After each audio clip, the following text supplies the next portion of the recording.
I never believed in ghosts. I'm Arian, a computer science major at Northwood University, and I live by algorithms and verifiable data. To me, the sprawling modern campus, with its smart classrooms, state-of-the-art sports complex, and ubiquitous CCTV, was a fortress of logic. But every fortress has a weak spot, and ours was the Blackwood Library.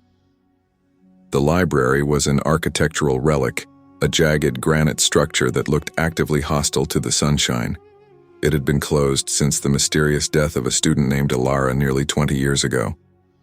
The official story involved a fall, but the campus whispers always painted a darker picture: ritual, madness, and a haunting so intense the administration simply boarded the place up and pretended it didn't exist.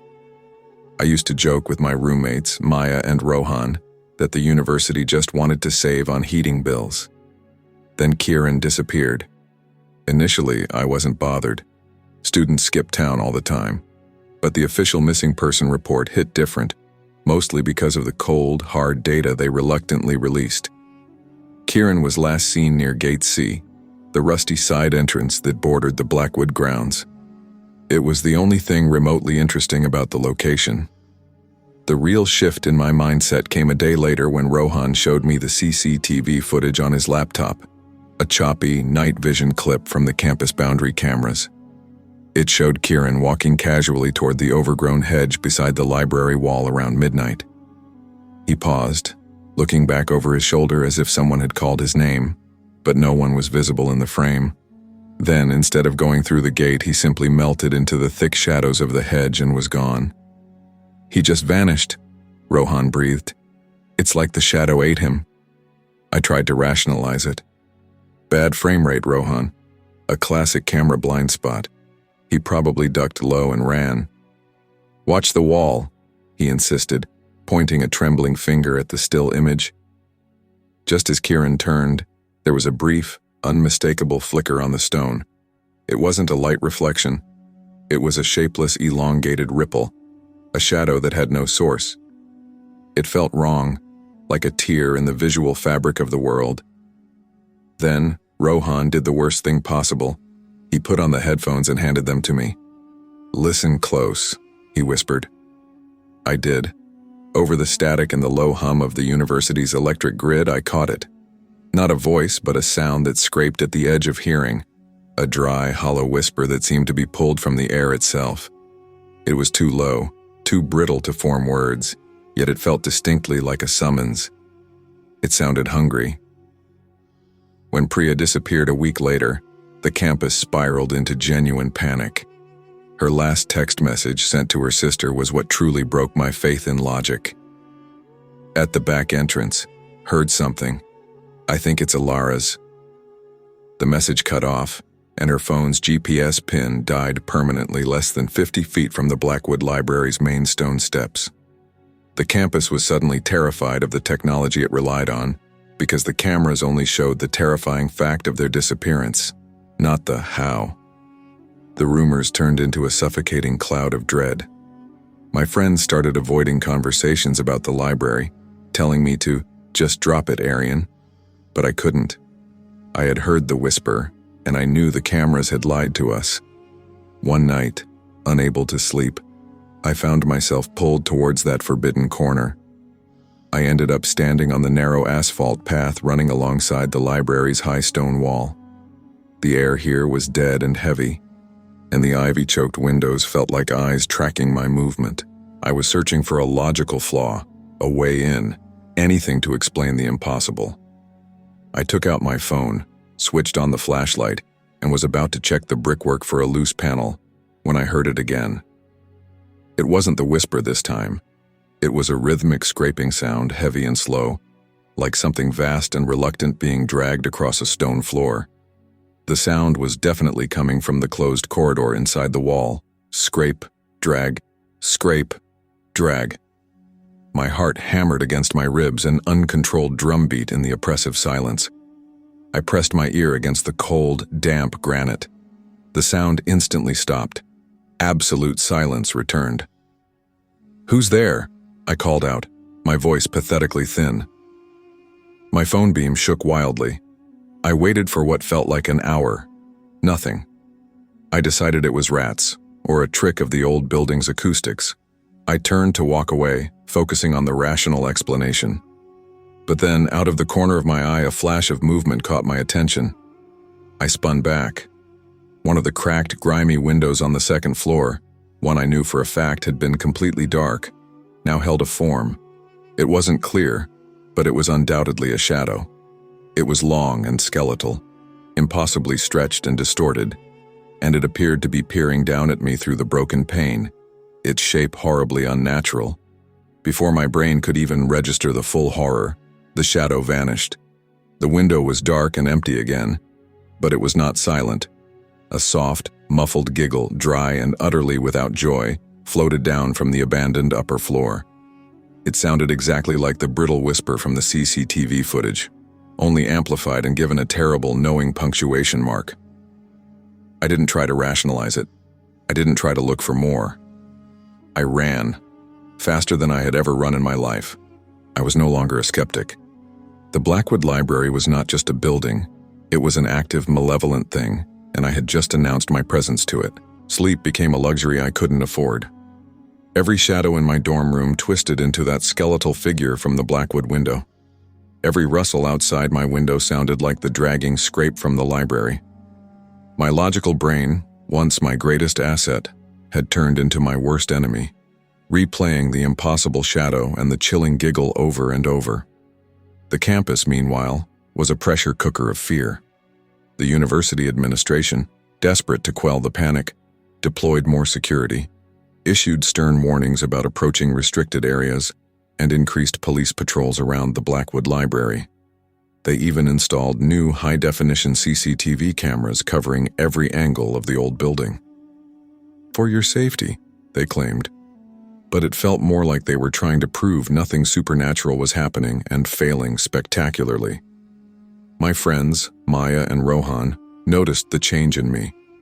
I was jumpy, irritable, and constantly online, not for my studies but for any snippet of news, any forum post, any obscure campus archive that might shed light on Alara's death or the library's history. "You need to drop this, Arian," Maya pleaded one evening, watching me scroll through decades-old newspaper clippings on my tablet. Her voice was tight with worry. "The police are handling it. You're going to get yourself into trouble." Rohan, usually more supportive, had also started to distance himself. He'd seen the CCTV footage of Kiran, heard the whisper, but he'd chosen to interpret it as a clever edit or an audio glitch. He wanted to believe in the rational world, and my growing obsession was threatening his sanity. "Seriously, dude, you look like you've seen a ghost," he said, half joking, half accusing. "Maybe you need to go to the campus shrink." But I had seen something. I had heard something. And the more they pushed me away, the more isolated I felt. The more I was drawn to the one place that held the answers: the Blackwood Library. Their skepticism only fueled my determination. If no one else believed me, I would have to find the truth myself. My first real step was a digital dive. I spent hours sifting through dusty online archives of old campus newspapers, historical society records, anything remotely connected to the Blackwood. I discovered the library wasn't just old. It was built on the site of the university's original 19th century chapel, which had supposedly burned down in a mysterious fire. Another accident. One particularly disturbing detail stood out. Alara's death wasn't just a fall. The autopsy report, which I found buried deep in an unsecured university server, thank you, hacking skills, noted unusual patterns of bruising on her wrists and ankles, and traces of an unknown organic substance in her lungs. The official conclusion was still accidental fall, but the data hinted at something far more sinister. It was a partial report, redacted in many places, but enough to send a fresh wave of dread through me. It almost looked like restraints. My phone pinged with a new notification. It was a campus-wide alert from security. Unauthorized entry detected near Blackwood Library. All students advised to remain indoors. My blood ran cold. Someone else was out there. Or something. I grabbed my jacket and a powerful LED flashlight. I wasn't going to let anyone or anything beat me to the truth. The air around the Blackwood was even heavier tonight. The new CCTV cameras mounted on tall poles glowed with their infrared lights, creating a ghostly monochromatic landscape. I knew they were watching, but I also knew they weren't seeing what I was seeing. As I crept around the building's perimeter, sticking to the deepest shadows, I noticed something new. One of the old wooden service doors at the very back, usually secured with multiple heavy-duty locks and chains, now had a single, rusty padlock hanging askew. It wasn't fully open, but it looked like it had been tampered with violently. Splinters of ancient wood clung to the bent metal of the doorframe. My heart thrummed against my ribs. Someone or something had recently been here. I pulled out my phone, quickly snapped a few photos of the tampered lock, and zoomed in. The padlock itself was old, but the damage around it looked fresh. This wasn't decades of decay. This was recent, brutal force. Then, I heard it again. Closer this time. Scrape, drag, scrape, drag. It wasn't inside the library anymore. It was coming from the overgrown bushes just beyond the service door, right where Kieran had vanished. It sounded heavier, more defined, almost like something dragging a cumbersome weight. I froze, flashlight off, pressed against the cold stone wall. The scraping sound grew louder, accompanied by a low, guttural murmur, too indistinct to be words, but definitely a voice. And then, through a gap in the thick foliage, I saw it. It wasn't the elongated shadow from the window. This was a faint, ethereal mist, swirling and coalescing amidst the deepest shadows of the bushes. It wasn't solid, but it moved with purpose, shifting, stretching, like a phantom limb. The mist seemed to be carrying something, a dark, slumped shape that was almost invisible against the night. The mist moved slowly, deliberately towards the compromised service door. As it drew nearer, I could feel an intense cold radiating from it, seeping into my very bones. Suddenly, the mist seemed to waver, and I heard the voice again, clearer this time. It was a hollow, whispering voice, devoid of emotion, like dry leaves rustling. They come, always. They come to us. It wasn't a question, it was a statement, and it sounded like it was talking about Kieran and Priya.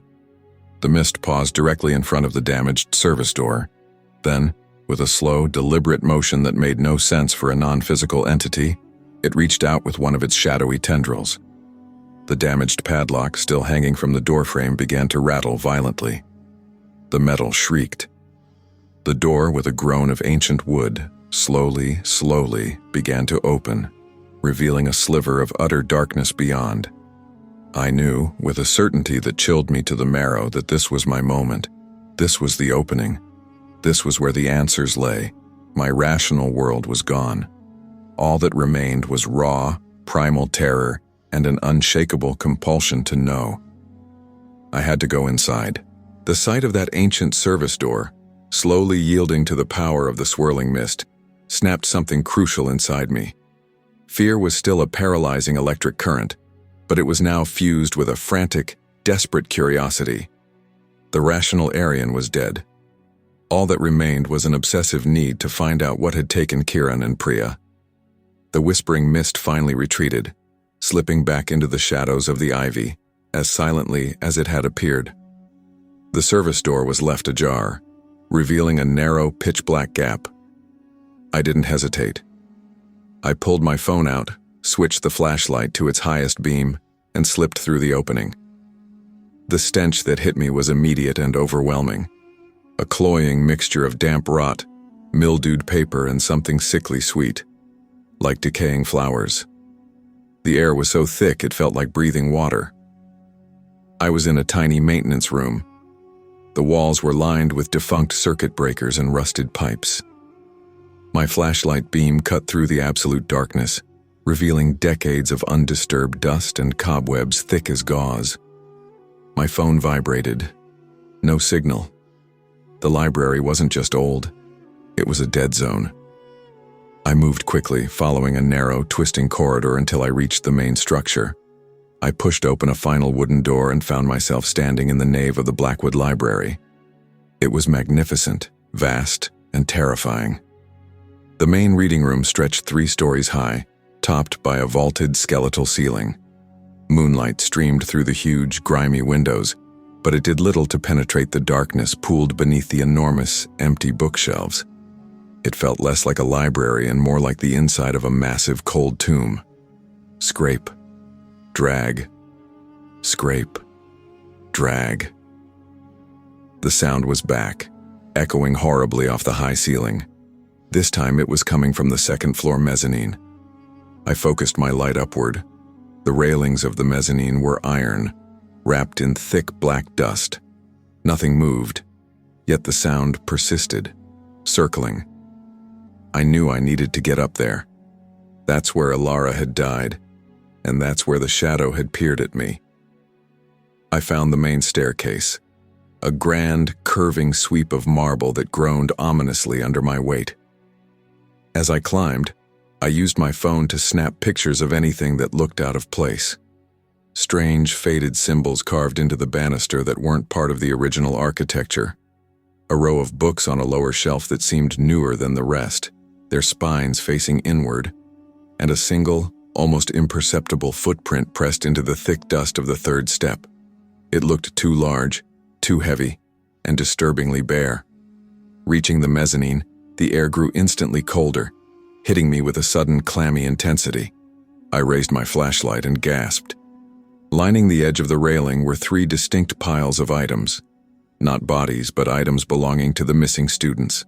A brightly colored scarf belonging to Priya, a pair of slightly scuffed sneakers belonging to Kiran, and a simple silver locket, a piece of jewelry I vaguely recognized as belonging to a 3rd student who had vanished quietly 3 months prior.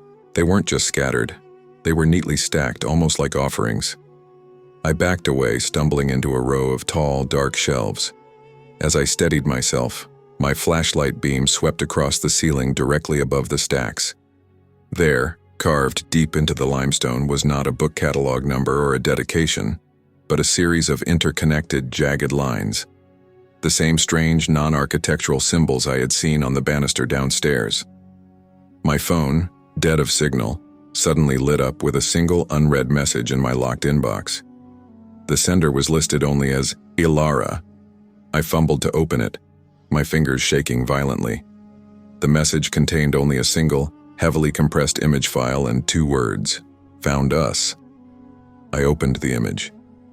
It was a distorted, shaky photo, taken in this very library. It showed a figure, partially obscured by shadow and the grainy quality, standing in front of a window. But the focus wasn't on the figure, it was on the figure's hands. They were bound, tied to the iron railing with thick, dark rope. My flashlight beam, still aimed at the ceiling, began to flicker violently. The air pressure dropped, and the silence that followed was absolute. No creaking wood, no wind, no distant campus noise. And then, I heard the whisper again, right beside my ear. It wasn't brittle anymore. It was wet, desperate, and terrifyingly close. "Why did you let us stay?" I spun around, flashlight beam cutting through the darkness. Nothing. But in that brief moment, as the light swung wildly, I saw it. A dark stain on the worn wood floor, beneath where Alara's locket had been placed. I knelt, pushing the dust away. It wasn't a stain. It was a trapdoor. Panic clawed at my throat. I knew this was the point of no return. The whispering voice had been here. The objects were here. The secret was beneath me. I jammed my fingers under the cold iron ring of the trapdoor and pulled.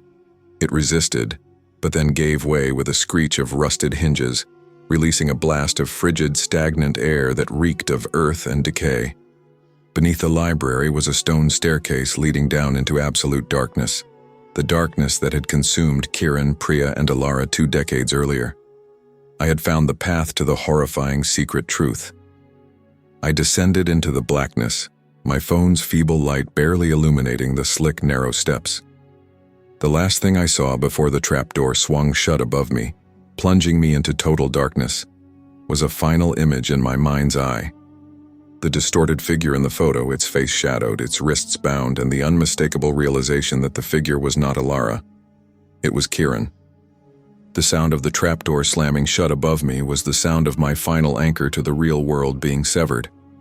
I was entombed in a space colder and older than the campus itself. My flashlight beam was a weak, trembling finger of light, revealing only rough-hewn stone walls and a floor slick with perpetual moisture. I was in a forgotten basement, a hidden chamber that predated the Blackwood Library, likely the foundation of the old chapel I had read about. The air here was heavy with a mineral scent and a profound, aching sorrow. The scrape-drag sound was louder now, closer, but it wasn't coming from the main chamber. It was echoing from a side passage that branched off the staircase. I ignored it, driven by the desperation born from the Alara message. I had to find where Kieran and Priya were being kept. The tunnel opened into a large, circular cavern. My flashlight swept across the space, and the beam froze. Lined up against the far wall were 3 figures. They were tied to heavy wooden posts, their heads slumped forward. They were unconscious, but alive. It was Kieran, Priya, and the 3rd missing student, Sarah. They were restrained exactly as the figure in the photo had been, wrists and ankles bound with thick, dark ropes. A wave of relief and terror washed over me. I had found them. But the relief was short-lived. Standing beside them, illuminated by my wavering light, was not a ghost but a person. A figure dressed in thick, shapeless clothing, hunched over something on a makeshift stone altar. "Who are you?" I demanded, my voice cracking, echoing unnaturally off the curved ceiling. The figure turned slowly. It was a woman, middle-aged, with pale, sunken eyes and hair pulled back severely. She looked terribly ordinary, yet utterly wrong, and in her hand she held a large, heavy book, a medieval-looking volume bound in cracked leather. "You should not have followed the whispers, child," she said, her voice dry and low, exactly like the whisper from the CCTV footage, but now forming coherent words. "They only call those who are ready to stay." She wasn't a student or a ghost, but a gatekeeper. "Let them go," I said, raising my phone light like a weapon. "The police know I'm here. Security is watching." She let out the same soft, chilling giggle I had heard outside the window. "Security? They only see shadows and glitches. This place is beyond their systems. It was designed to keep the world out, and to keep her in."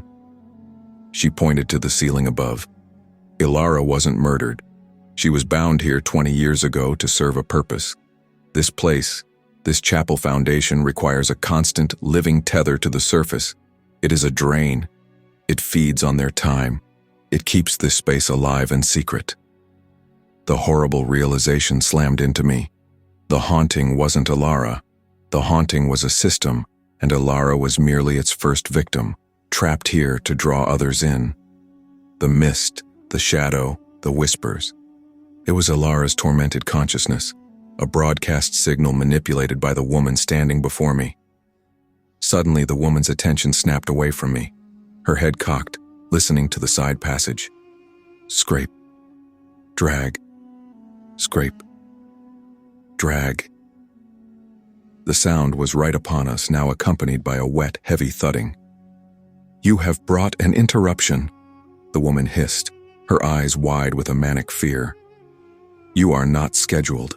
From the shadows of the side passage, something emerged. It wasn't the ethereal mist.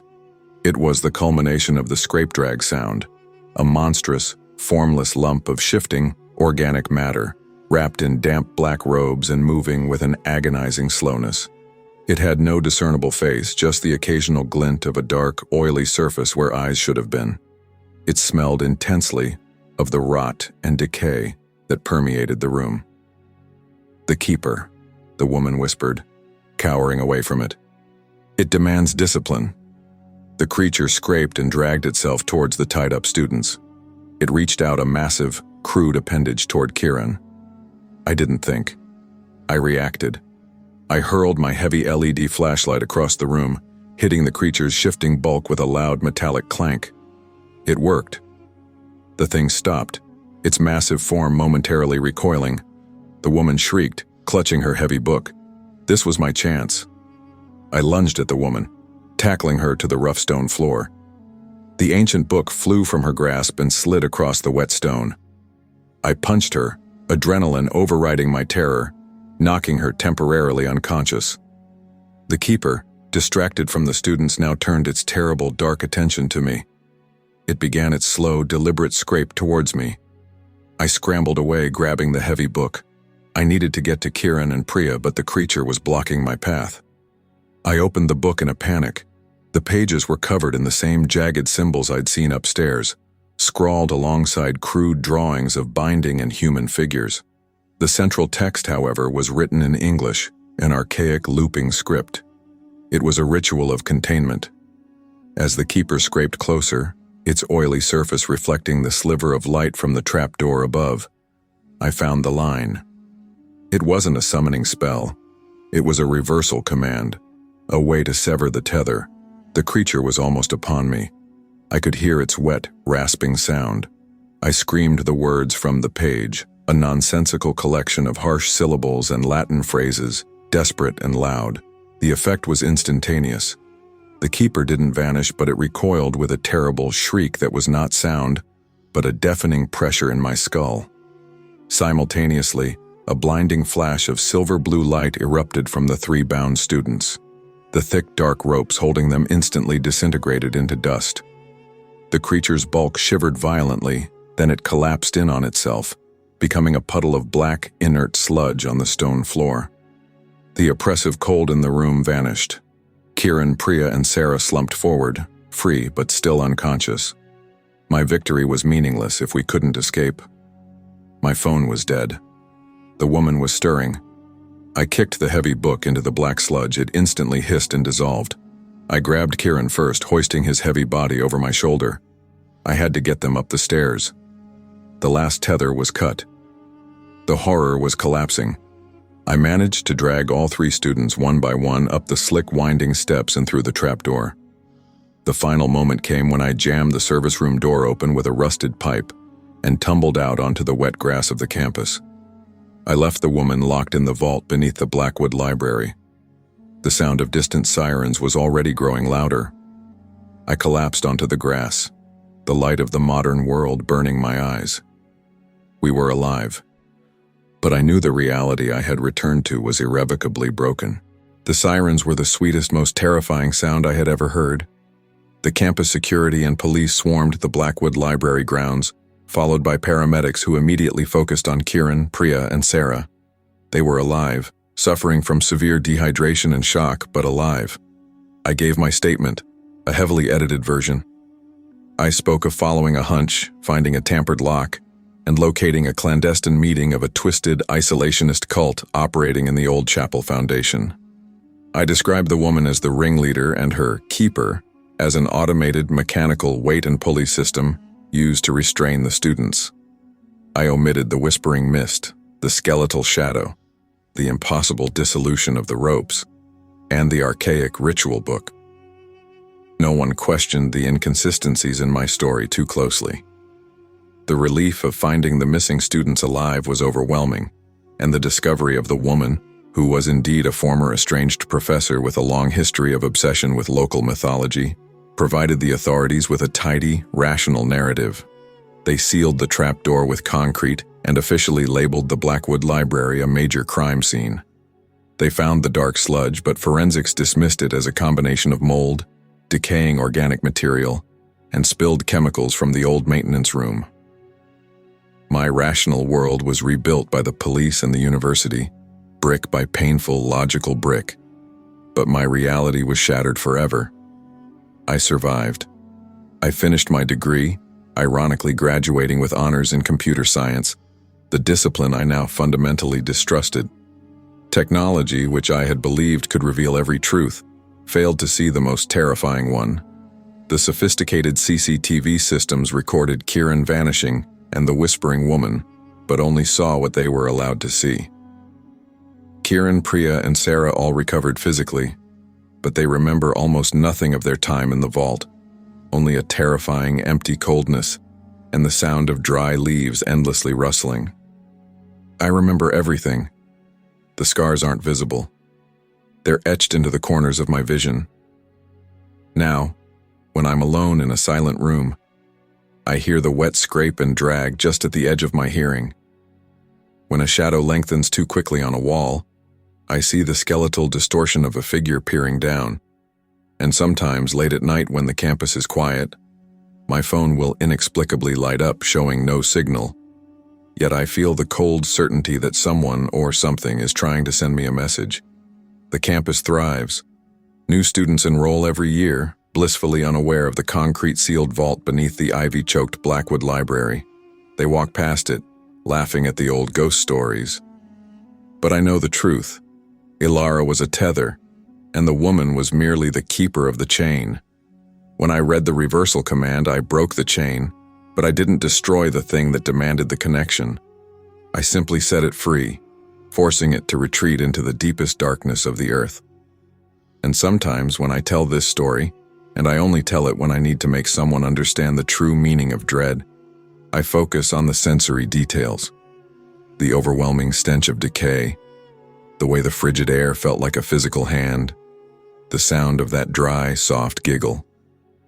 I describe it with such precise, raw fear that I can see the moment the listener's rational world begins to crack.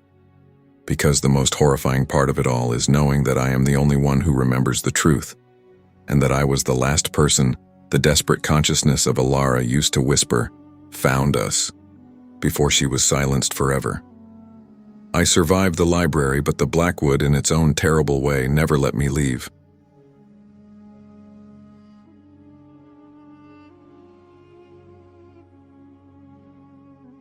Northwood University's new dorm, the Nexus residence, was an arrogant statement in steel and glass. It was all electronic access, silent elevators, and wide corridors bathed in cool, sterile LED light. As a transfer student arriving mid-semester, I was initially impressed by the fortress-like security.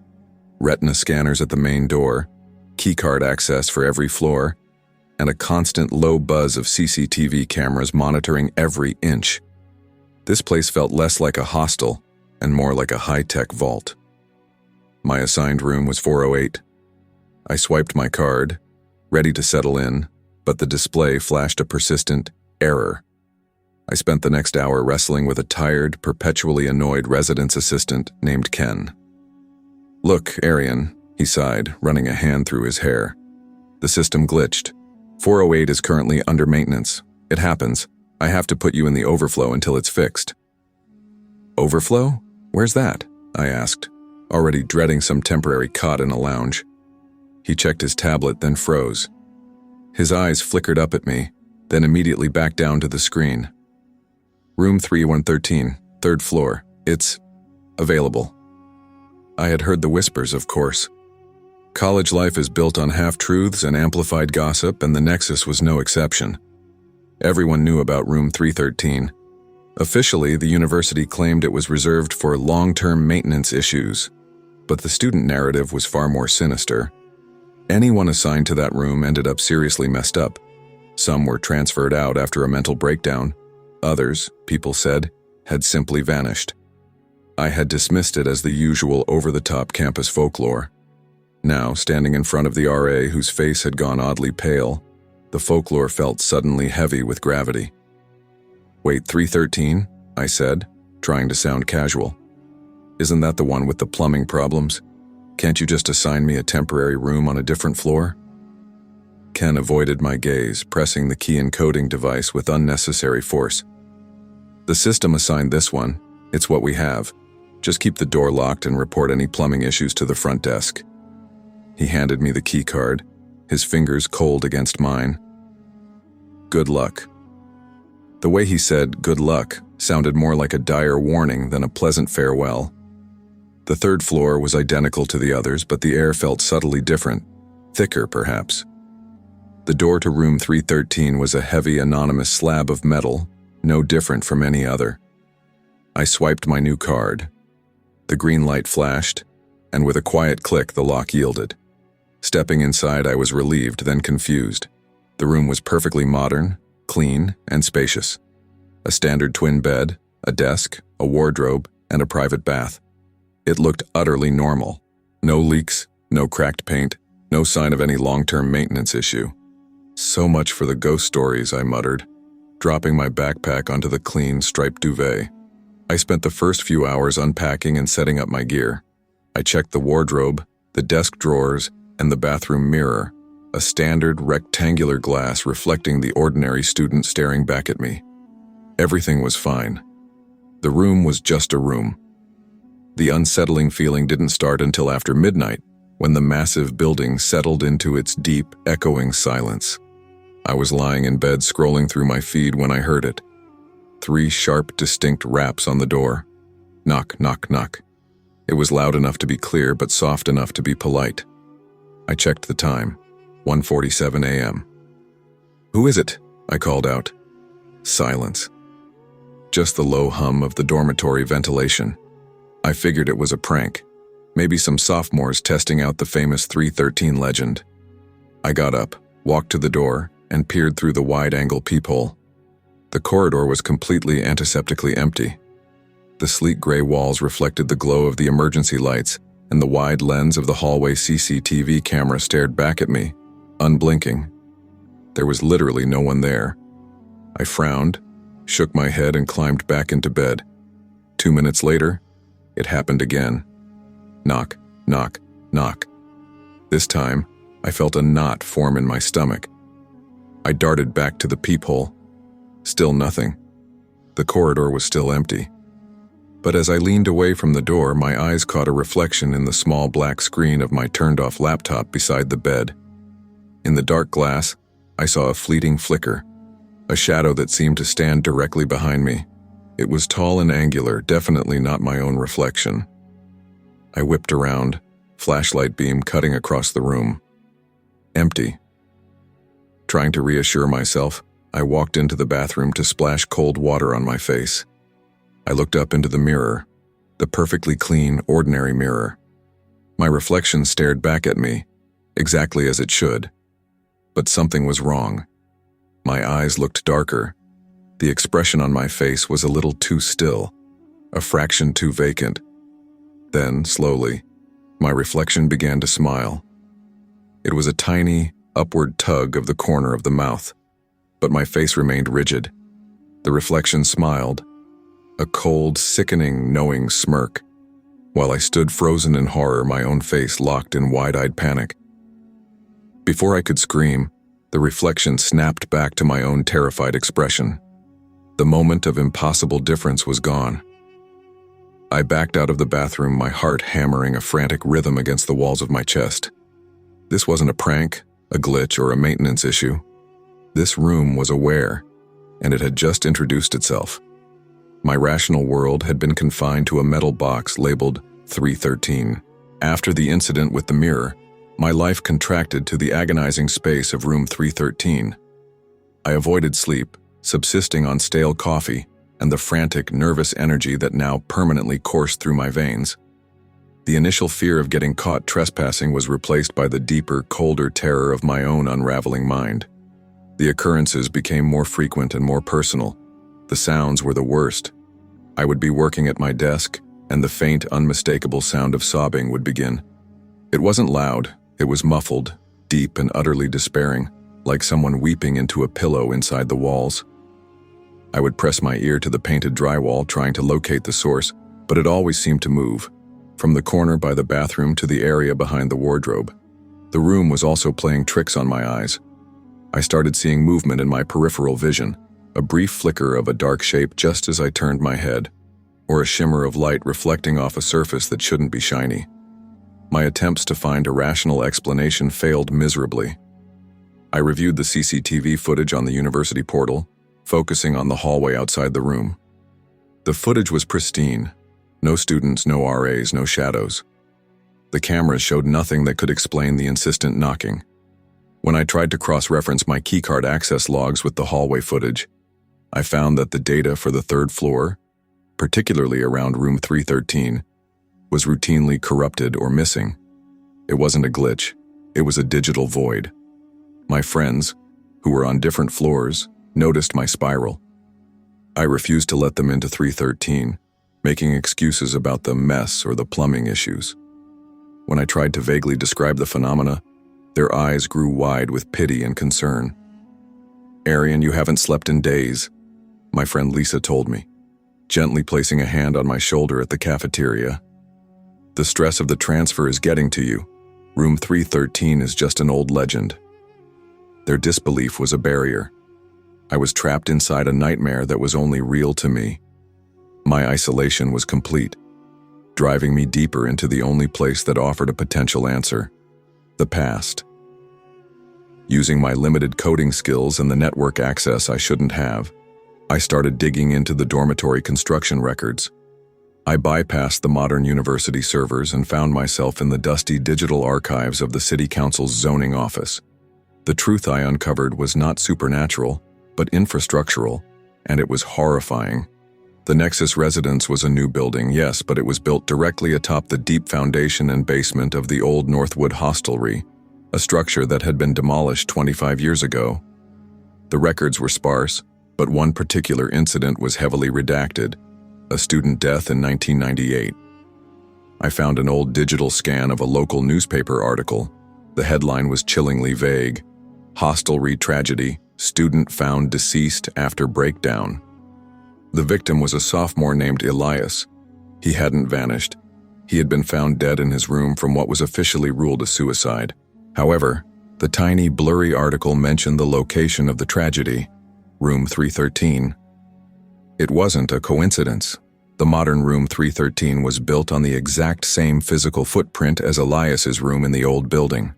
The room wasn't locked because of maintenance. It was locked because the physical space itself was poisoned. I dug deeper, searching for details about Elias. I found an old, faded student forum post from the time. A classmate of Elias had posted, long before the suicide ruling, that Elias had become obsessed with his reflection. He said the guy in the glass wasn't him anymore. The post read, "He said the walls were always wet, and he heard crying from the ceiling." The reflection, the crying from the walls. My blood ran cold. Elias hadn't gone mad. He had been driven mad by the very phenomena I was experiencing now. The room didn't just have a sad history, it was a repeating cycle of terror. Armed with this terrifying confirmation, I returned to 313. I stood in the exact center of the room, looking around at the modern walls that felt deceptively solid. I was standing in the same spot where Elias had broken 25 years ago. I pulled out my keycard not to lock the door but to examine it. It was a brand new card, but the magnetic strip was oddly worn. I looked closely at the electronic lock reader on the door. It had a tiny, faded scratch just below the sensor. And then I saw it, a truly physical piece of evidence that the technological veil was thin. Behind the bathroom door, where the wall met the floor, the modern baseboard was subtly peeling away. I knelt, prying it back gently with a coin. The drywall behind it was intact, but beneath the drywall, in the dark, exposed foundation, was a small, crudely carved inscription. It wasn't visible from the room, only from the gap. The light from my phone illuminated 3 etched lines: "He is still here." 313. And finally, a single word that sealed my fate: MROR. The inscription was 25 years old, yet it felt freshly carved. It was a warning from Elias himself. I was not alone in room 313. Whatever had driven Elias to his end was still here, and tonight it was coming for me. As I stared at the faint inscription, a low, guttural moan resonated through the floor beneath my feet, a sound of profound distress that went deeper than the foundations of the dormitory. It felt like the room itself was taking a deep, dreadful breath.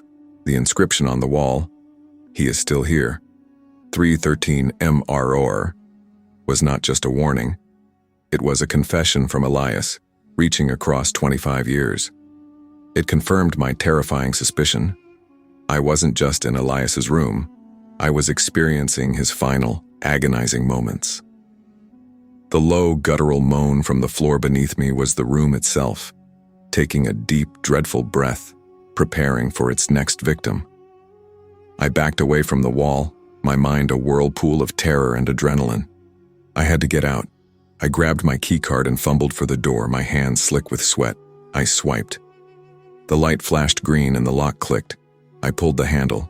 It didn't budge. I pulled harder, frantically, straining against the heavy metal. The door was locked. Not electronically, not mechanically, but as if something from within the room was holding it shut. I could hear a faint, almost inaudible chuckle coming from behind the door. Trapped. Panic seized me and I ran to the window. It was sealed shut, a modern safety feature designed to prevent falls. I was in a high-tech prison. The room began to change. The sterile LED lights flickered, casting long, dancing shadows that stretched and retracted like living things. The humming of the ventilation system became a high-pitched whine, then a low, desperate moan that filled the entire space. The air grew impossibly cold, carrying the damp, earthy smell of old stone and decay. And then the mirror, the ordinary bathroom mirror, began to ripple. My reflection appeared, but it wasn't just me. It was me and Elias. His gaunt, terrified face was superimposed over mine, his eyes wide and hollow, his mouth contorted into a silent scream. His image flickered, fading in and out, like a poorly tuned television channel. "He doesn't want you to leave," a voice whispered directly into my ear. It wasn't Elias's voice, nor was it my own. It was an alien, resonant sound, like dry, brittle paper rustling close to my eardrum. "Not until you see what he saw." The walls, which had been silent for a moment, began to weep again, louder this time. It was a chorus of muffled, hopeless sobs coming from every direction. I could almost feel the cold, wet tears seeping through the plaster. I stumbled back, my hands clamped over my ears, trying to block out the unbearable sound. The room was not just haunted. It was a sensory torture chamber, built to strip away sanity. My reflection, now solely Elias's face, began to speak. His lips didn't move, but the brittle, rustling voice echoed in my head, raw with despair. "It's always the mirror. It shows you what you are, what you will become. You can't escape what's in the glass." Suddenly, the cold intensified to an unbearable degree. I felt a tremendous, crushing pressure on my chest, as if an invisible weight was pressing down on me. My legs buckled, and I collapsed onto the floor. My eyes were drawn to the mirror. Elias's face was gone. Now it was just me, Arian. But my reflection was no longer just a mirror image. It was an independent entity. My reflection smiled that same cold, knowing smirk from the first night.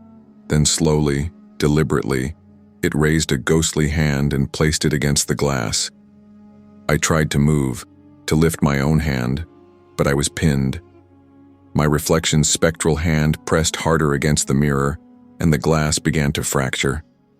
Not from impact, but from within, thin cracks spiderwebbing outwards from where the ghostly hand touched. "Join us," the brittle voice whispered from all around me. "Become the truth of 313. The room was trying to pull me in, to make me a permanent fixture of its repeating nightmare. The cracks in the mirror widened, deepening with each ghostly press. My vision began to blur, my mind reeling. I felt myself slipping, my identity fracturing. I was Arian, but I was also Elias and countless others before him, all trapped in this cycle of fear and mental collapse. Then, a sudden, piercing sound ripped through the room. Not a whisper, not a moan, but the sharp, undeniable beep, beep, beep of a fire alarm. The room recoiled. The lights flickered, the cold lessened, and the wailing from the walls faded. The pressure on my chest eased. The mirror, though still cracked, stopped fracturing.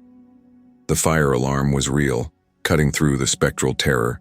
It was a fluke, a drill, a malfunction, or perhaps a desperate, unconscious plea from my deepest mind had somehow triggered it. Whatever the cause, it was a lifeline. With a surge of adrenaline, I pushed myself up. The door, which had been unyieldingly shut, now stood ajar, as if the room's hold had momentarily weakened. I didn't look back.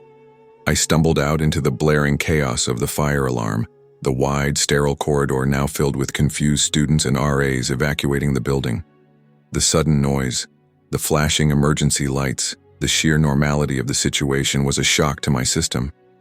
I blended in with the crowd, gasping for breath, my body shaking uncontrollably. No one seemed to notice my disheveled appearance, my wide, terrified eyes. They were all just irritated by the false alarm. The next morning, the university housing department swiftly relocated me to a new room, citing an emergency electrical issue with room 313. The door was resealed, locked, and marked with a new official-looking "Do Not Enter Danger" sign. My old keycard was deactivated. I survived. I finished my semester, but not as the same person. The experience in room 313 had left a permanent echo in my mind. Now, whenever I look into a mirror, I sometimes catch a fleeting glimpse of my reflection, slightly off, a little too still, and for a terrifying fraction of a second, I see the ghost of a cold, knowing smirk. The weeping from the walls? It never truly left. It's a phantom sound, always just at the edge of my hearing when I'm alone in a quiet room. I graduated from Northwood, but the memory of room 313, the knowledge of Elias's fate, and the awareness of what lies beneath the modern facade of the Nexus residence will haunt me forever. Some places aren't just built on foundations, they're built on trauma, and they find a way to make you part of their story.